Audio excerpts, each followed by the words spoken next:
रूस ने यूक्रेन में भारी तबाही मचाई और यूक्रेन पश्चिमी देशों और नेटो की ओर से मदद के लिए देख रहा है। हालांकि उससे ये बात देर से समझ में आई कि अमेरिका की अगुवाई वाले नेटो ने उसे रूस के सामने बलि का बकरा बना दिया। पहले तो नेटो ने यूक्रेन को रूस के खिलाफ उकसाया और अब जब साथ देने की जरूरत आई तो नेटो ने यूक्रेन से पूरी तरह पल्ला झाड़ लिया। रूस के हमले के बाद यूक्रेन गुहार लगाने लगा कि कुछ नहीं कर सकते तो यूक्रेन को नो फ्लाई जोन ही घोषित कर दो, लेकिन नेटो ने यूक्रेन की ये गुहार भी ठुकरा दी।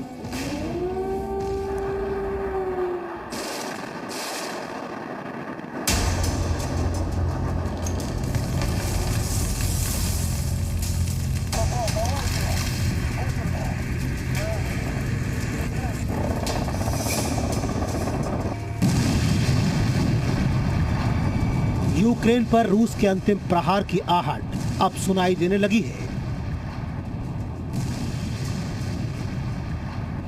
रूस की सेना के टैंकों का 74 किलोमीटर लंबा काफिला कीव के बाहरी हिस्से में पहुंच गया है। इसका मतलब ये निकाला जा रहा है कि यूक्रेन में सेना, सरकारी इमारतों, बिजली घर, टेलीफोन नेटवर्क यानी बुनियादी ढांचे और रणनीतिक ठिकानों पर रूस अपनी मिसाइलों और लड़ाकू विमानों से जोरदार हमला करने वाला है। युद्ध की ये परंपरागत रणनीति है कि हवाई हमले से दुश्मन को तहस नहस करने के बाद ही थल सेना आगे बढ़ती है और जमीन पर अपना झंडा गाड़कर जीत का ऐलान करती है।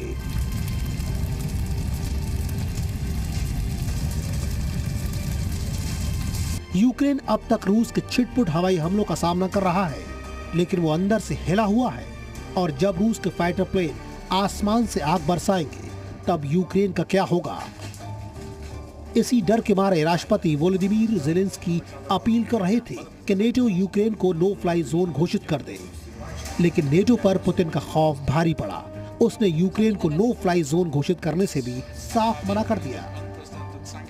With regard to the no-fly zone, I think you heard NATO Secretary General Stoltenberg speak to this earlier today. One of the responsibilities we have, even as we are doing everything we can to give the Ukrainian people the means to defend themselves effectively against Russia, we also have a responsibility, as the Secretary General said, to ensure that the war doesn't spill over even beyond Ukraine. The only way to actually implement something like a no-fly zone is to send NATO planes into Ukrainian airspace and to shoot down Russian planes, and that could lead to a full-fledged war in Europe. President Biden has been clear that we are not going to get into a war with Russia, but we are going to tremendous lengths with allies and partners to provide Ukrainians with the means to effectively defend themselves.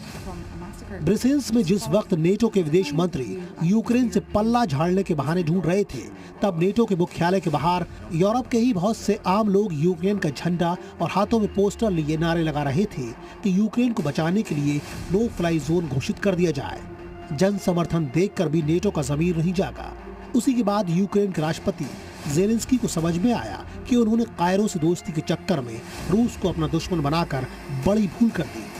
Сьогодні відбувся саміт НАТО. Слабкий саміт, розгублений саміт. Саміт, на якому видно, що не всі вважають боротьбу за свободу для Європи метою номер один. Усі люди, які загинуть від цього дня, загинуть також і через вас. Через вашу слабкість, через вашу роз'єднаність. NATO को कोसने के बाद Zelensky ने भविष्यवाणी भी कर दी कि जिस यूरोप को रूस के कोप से बचाने के लिए यूक्रेन को अकेला छोड़ दिया गया, वो यूरोप भी नहीं बचेगा।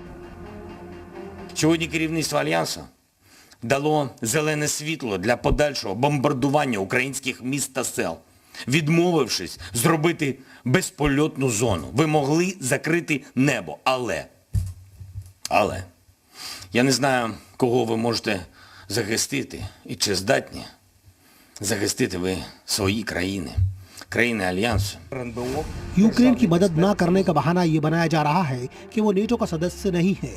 युद्ध से पहले जब नेटो ने रूस के खिलाफ सीधी लड़ाई में न उतरने का ऐलान किया था तो उसकी मजबूरी यूक्रेन को समझ में आ रही थी, लेकिन नो फ्लाई जोन बनाने से इनकार करने की दलील किसी के गले नहीं उतरी क्योंकि 11 साल पहले जब लीबिया पर अमेरिका और सहयोगी देशों ने हमला किया था, तब लीबिया को नो फ्लाई जोन घोषित करने में उसने बिल्कुल देर नहीं की थी। नेटो को उसी की याद दिलाकर ताना मारा जा रहा है कि वो कागजी शेर है। वो सिर्फ लीबिया जैसे कमजोर देशों पर गुर्रा सकता है, रूस के खिलाफ खड़ा होने की उसमें हिम्मत नहीं है।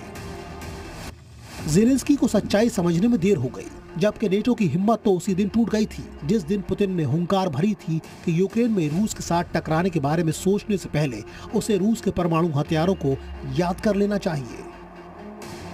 Высшие должностные лица ведущих стран НАТО допускают и агрессивные высказывания в адрес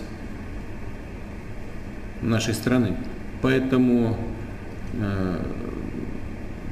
приказываю министру обороны и начальнику генерального штаба перевести силы сдерживания российской армии в особый режим несения боевого дежурства. रूस के उसी डर से अब नेटो कांप रहा है। वो यूक्रेन की हर संभव मदद की रट अब भी लगाए हुए है, जिस पर भरोसा करके ज़ेलेंस्की हवा में उड़ रहे थे। लेकिन अब मदद की बात सुनकर उन्हें लगता है कि अमेरिका और उसके साथी यूक्रेन की खिल्ली उड़ा रहे हैं। Всі люди, які загинуть від цього дня, загинуть також і через вас. Через вашу слабкість, через вашу роз'єднаність. Усе, на що спромігся Альянс на сьогодні, це провести через систему своїх закупок 50 тонн диспалива для України. Мабуть, для того, щоб ми могли спалити Будапештський меморандум. ज़ेलेंस्की जिस बुडापेस्ट समझौते की बात कर रहे हैं, वो भी अमेरिका की ही देन थी। सोवियत संघ से अलग होने के बाद यूक्रेन के पास भी परमाणु हथियार थे, लेकिन 1994 में बुडापेस्ट में अमेरिका और उसके मित्र देशों ने यूक्रेन को सुरक्षा की गारंटी देकर उसके परमाणु हथियार नष्ट करवा दिए थे। लेकिन अब नेटो ना तो यूक्रेन को सुरक्षा की गारंटी देने के लिए तैयार है और न ही उसके पास परमाणु हथियारों की ताकत है। उसके पास मदद के नाम पर मिले गिनती के हथियार हैं, जिनके दम पर रूस की सेना से टकराने का मतलब आत्महत्या करने के बराबर ही है। ब्यूरो रिपोर्ट, जी मीडिया।